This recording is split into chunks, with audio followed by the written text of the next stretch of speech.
This is a huge moment of recognition by our usual antagonist, Spain, as it has been until now, that Gibraltar is a cooperative tax jurisdiction, because being on the blacklist is that you are an uncooperative tax jurisdiction. So now that we're not on the blacklist, we are finally recognized, as we should have been throughout, as a cooperative tax jurisdiction. This will have importance for the purposes of objective assessments of Gibraltar by the FATF, by the OECD, etc. It's one of the issues, of course, that is recited in the context of the treaty as well, that Gibraltar signs up to all those international standards. So I think it's a magnificent moment of recognition at last of the great unfairness that has been perpetrated in respect of Gibraltar for the past 3.5 decades. What practical effect will this have on people's lives?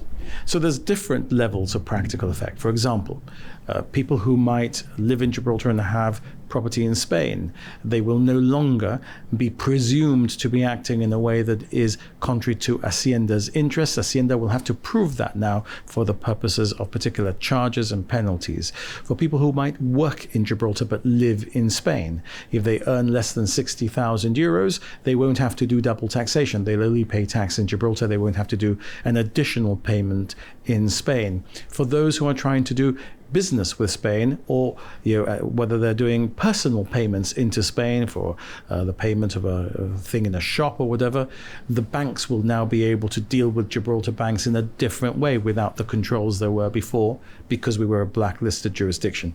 So for all levels of business, of work, and for personal business, this will mean that things will be easier. What guarantee is there that Gibraltar will remain off the blacklist if there's a change of government in Spain? Well, look, if we are put back on the blacklist, we will not be supporting staying in the tax information exchange agreement, unless, of course, Gibraltar has failed under the tax information exchange agreement.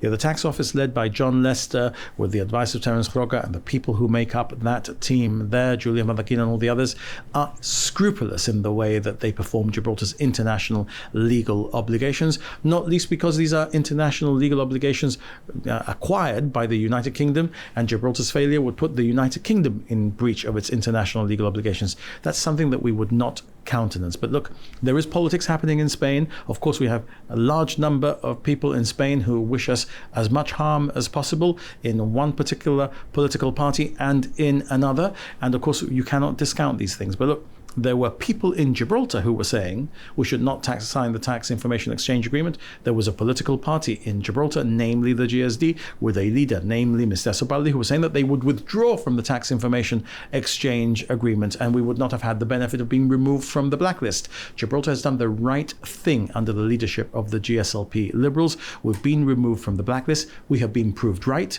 Mr. Sobaldi has been proved wrong. The GSLP Liberals were right. The GSD were wrong on something as important as this.